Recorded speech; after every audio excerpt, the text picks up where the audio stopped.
कोई बाहर से आक्रमणकारी आ जाते हैं, सबको मार काट के अपना स्थान बना लेंगे ना। अब शक्ति पर मैं आपको बताती हूँ कि सनातन परंपरा में हमारे जो भगवान, 3 मुख्य भगवान जिनको हम मान रहे हैं, चलो शिव जी हो गए, राम जी हैं और हनुमान जी हैं। आपने कभी इनकी फ़ोटो को ध्यान से देखो, इनके ऐसे डोले सोले होते हैं, ये ऐसी थोड़ी है लेंज पुंज की किसी ने एक बाण मारा और धराशायी हो गए। तो दोस्तों, अपने आप को शक्तिशाली तो बनाना। आत्मा के 7 दिव्य गुण होते हैं, वो कौन कौन से होते हैं, और यदि आपके भीतर वो गुण हैं तो आप समझ लीजिए कि आप एक सर्वशक्तिशाली आत्मा हो। आत्मा के गुणों को जो दबा देता है वो होता है मन। अब मन ज़्यादा शक्तिशाली है आपकी कि आत्मा ज़्यादा शक्तिशाली है? जय श्री राम दोस्तों, आज मेरा वीडियो इस पर है कि आत्मा के क्या गुण होते हैं, और हम बहुत ध्यान से सुनेंगे इसको कि अगर हमारी आत्मा ज़्यादा पावरफुल है तो हमारे भीतर वो गुण होंगे, और हमारा मन ज़्यादा पावरफुल है तो हम आत्मा से दूर होंगे, क्योंकि मन भटकाता है और आत्मा हमें स्थिर करती है। तो दोस्तों, शुरू करते हैं। आज लोग मुझे कहते हैं कि तुम जय श्री राम क्यों बोलती हो, क्योंकि लोग कहते हैं कि जय श्री राम एक उग्रता को लाता है। तो दोस्तों, जय श्री राम भगवान को बुलाना होता है। जब हम उनको पुकारते हैं, उनको लगाई हुई पुकार जय श्री राम है, तो अगर हम किसी को पुकारते हैं, हम गढ़वाली बोलते हैं, बतियाते हैं, तो हम कैसे बतियाएंगे? ऐसे थोड़ी बोलेंगे ना दोस्तों। जब किसी को जोर से आवाज़ लगाते हैं उसी को तो बोलते हैं पुकारना। तो इसीलिए उग्रता नहीं है, हम भगवान राम को अपने मन शरीर आत्मा से पुकारते हैं कि भगवान आप आइए। और जय श्री राम बोलने का इतना हुआ कि राम जी आए भी हैं। तो दोस्तों, ये है मेरा वो मंत्र जो मैं जय श्री राम बोलती हूँ जोर से। तो दोस्तों, आप अब शुरू करते हैं आज का वीडियो। दोस्तों, शरीर के बिना भी जीवन संभव नहीं है और आत्मा के बिना भी जीवन संभव नहीं है, यानी कि जीवन के लिए दोनों चीज़ें बहुत आवश्यक हैं। लेकिन हमको जानना है कि आत्मा के वो कौन से गुण हैं हमें स्वरूप पर, अपने असली स्वरूप पर रखते हैं। दोस्तों, शरीर को जीवित रहने के लिए 5 महाभूतों की आवश्यकता होती है। पृथ्वी, जल, वायु, अग्नि और आकाश, ये 5 चीज़ें हमें चाहिए होती हैं। लेकिन आत्मा को जीवित रहने के लिए क्या चाहिए? आत्मा तब तक है जब तक शरीर है, लेकिन आत्मा को इन सब चीज़ों की आवश्यकता नहीं होती है। आत्मा को तो परमात्मा की आवश्यकता होती है। तो दोस्तों, होता ये है कि अगर हमारी आत्मा ज़्यादा पावरफुल है तो आपको छोटी छोटी चीज़ों का भय नहीं होता है, क्योंकि आत्मा को पता है कि मेरा आखिरी उद्देश्य क्या है, परमात्मा से मिलना। ठीक है ना। अब जब हम इस जीवन में हैं तो हम क्या देख रहे हैं? हम आत्मा को थोड़ी देख रहे हैं, हम किसको देख रहे हैं? अपना जीवन देख रहे हैं। कहीं ये ना हो जाए, कहीं वो ना हो जाए, ये सब क्योंकि हम बहुत डरे हुए हैं। तो अगर हम आध्यात्मिक होते हैं, अपनी आध्यात्मिक चित्त के अगर हम हो जाते हैं तो हम अपनी आत्मा के गुणों में रहते हैं। इतना आप ध्यान रखिए, अगर आप आध्यात्मिक हैं तो आप अपने आत्मीय गुणों से जीते हैं। तो दोस्तों, देखिए वो 7 गुण कौन कौन से हैं आत्मा के, उनको मैं आज अपनी वीडियो में बताऊंगी।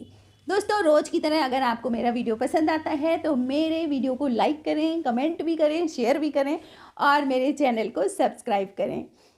दोस्तों, आत्मा का पहला गुण है प्रेम। प्रेम हम किससे करते हैं? अक्सर हम प्रेम उससे करते हैं जो बिल्कुल हमारी तरह का होता है, हमारी तरह सोचता है, हमारी तरह उसकी आदतें होती हैं, तो हम उससे प्रेम करते हैं। दोस्तों, प्रेम लेने का नाम नहीं है, प्रेम देने का नाम है। एक्चुअली में ऐसा नहीं होना चाहिए। जो तुम्हारी तरह नहीं सोचता है उसको भी आपको प्रेम होना चाहिए आपके लिए। आपको ये ना सोचें कि वो मेरी तरह का नहीं है तो मुझे उससे कोई मतलब नहीं है, क्योंकि भगवान ने पूरी सृष्टि में विभिन्नता दी है। आपने देखा होगा एक जैसे तो कोई होते ही नहीं है, तो जब एक जैसा कोई होता नहीं है तो हम क्यों अपना जैसा ढूंढते हैं? आप भी अपने आप में बिल्कुल अलग हो, लेकिन दूसरों की जो विभिन्नता है उसको भी स्वीकारें। दोस्तों, इसी को प्रेम कहते हैं।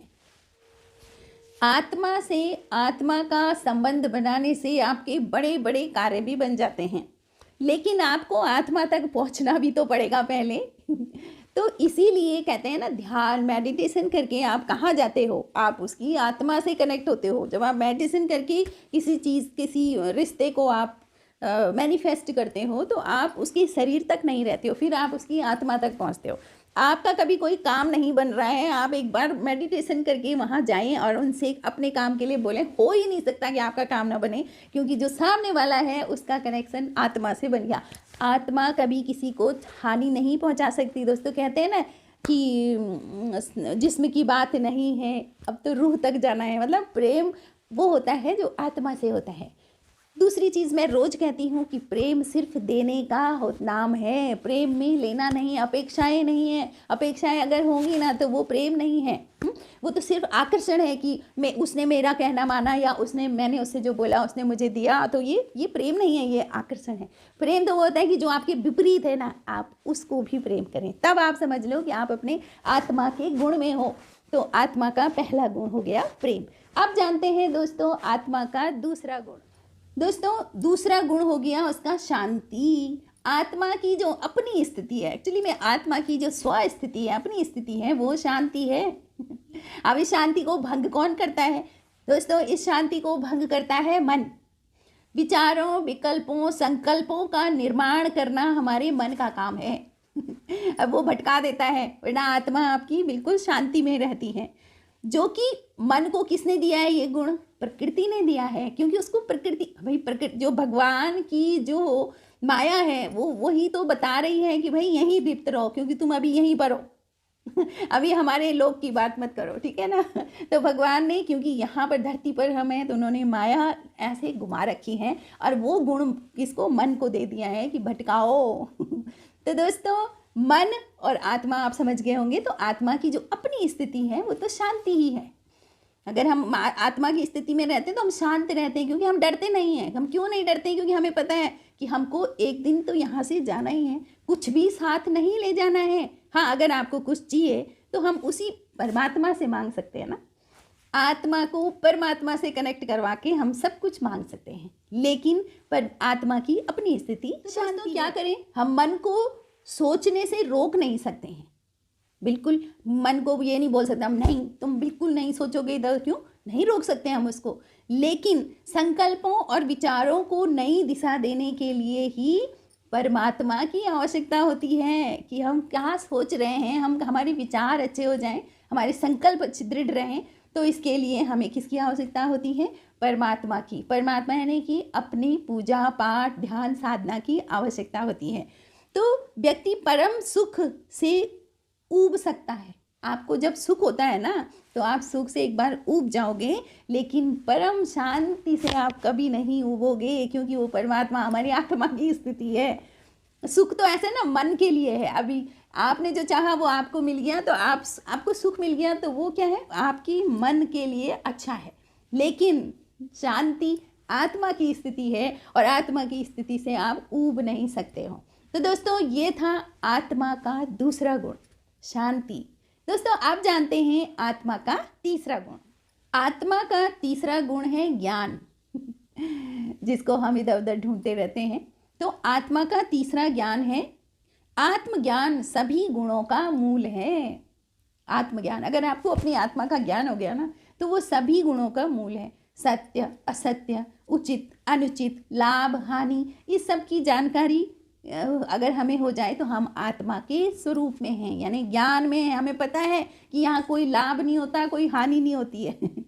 तो ये एक आत्मा का गुण है। दोस्तों जो आध्यात्मिक ज्ञान होता है वो आदमी को अहंकार से मुक्त करता है। अगर आदमी आध्यात्मिक नहीं है ना, और उसने कुछ अपने प्रारब्ध भोग से कुछ पा लिया है, तो उसको क्या अहंकार हो जाता है, और जो कि उसके नाश का कारण बनता है। लेकिन यदि आप आध्यात्मिक हैं तो आपको अच्छा भी मिलेगा, तो आपको कतई भी अहंकार नहीं होगा। इस ज्ञान से अपने आध्यात्मिक लक्ष्य को प्राप्त करने में सहायता मिलती है। जब आप अपनी आत्मा के ज्ञान से, अपने आत्मा की ज्ञान से आगे बढ़ते हैं, तो आपको आध्यात्मिक लक्ष्य प्राप्त होता है। तो इसीलिए अपने स्व की जानकारी में रहें, अपनी आत्मा के ज्ञान में रहें, तो आप एक आध्यात्मिक प्राणी रहोगे, जो कि कभी भी आपकी शांति भंग नहीं होगी। आप हमेशा आप सबको प्रेम करते रहोगे और शांत स्वरूप रहोगे। अब दोस्तों अहंकार, अक्सर हम कहते क्या होता है अहंकार, क्योंकि हम समझ नहीं पाते हैं ना। तो अगर हम आध्यात्मिक हैं तो हमारे भीतर अहंकार नहीं आता है। लेकिन कोई भी अहंकारी प्राणी ये मानने को तैयार नहीं होता है कि मैंने अहंकार किया है क्योंकि उसको पता ही नहीं है। अब दोस्तों मैं बताती हूँ कि अहंकार क्या है। बहुत अच्छा सा एग्जाम्पल है कि जैसे आप मैथ्स में अच्छे हो, आपको मैथ्स अच्छी आती है, गणित आपको अच्छी आती है, तो आप अगर अहंकारी नहीं हो तो आप क्या कहोगे कि मुझे गणित अच्छी आती है, मुझे मैथ्स अच्छे से आती है। लेकिन अगर आप अहंकारी हो तो आप कहोगे कि मुझे गणित सबसे अच्छी आती है ना, सब में अच्छी। क्यों भाई, दूसरे का तुमने कैसे जायजा ले लिया तो जहां पर तुमने ये सोचा कि सबसे अच्छा, तो समझ लो आप अहंकारी हो। हाँ, आप अपने में रहो ना कि मुझे अच्छा आता है, ठीक है ना, आप अपने बारे में बता सकते हो ना। आप कंपटीशन, आप दूसरे को कैसे नीचा दिखा सकते हो। तो दोस्तों ये है अहंकार। अहंकार में क्या, मैं सबसे अच्छा, है ना।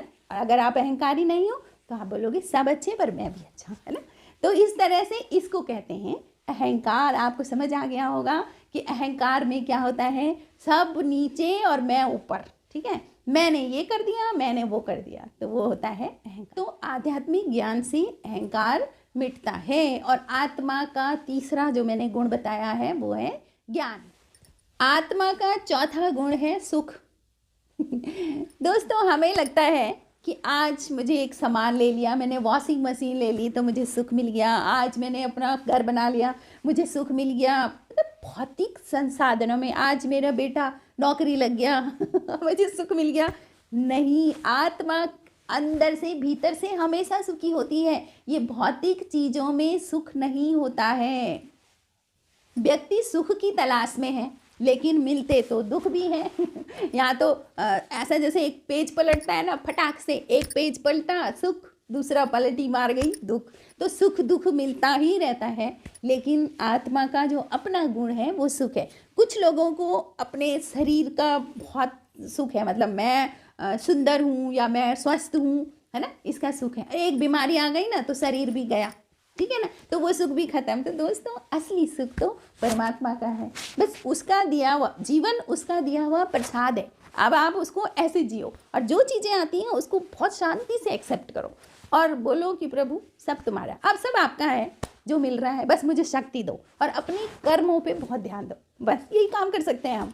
तो दोस्तों आत्मा का चौथा गुण हो गया सुख। आत्मा का पांचवा गुण है पवित्रता। पवित्रता को लोग समझते हैं ब्रह्मचर्य से पवित्रता। ब्रह्मचर्य से पवित्रता तो होगी लेकिन वो शरीर की पवित्रता है, इतना आप समझ लें कि ब्रह्मचर्य से शरीर की पवित्रता है। लोग ब्रह्मचर्य को पवित्रता मान लेते हैं जो कि सत्य नहीं है।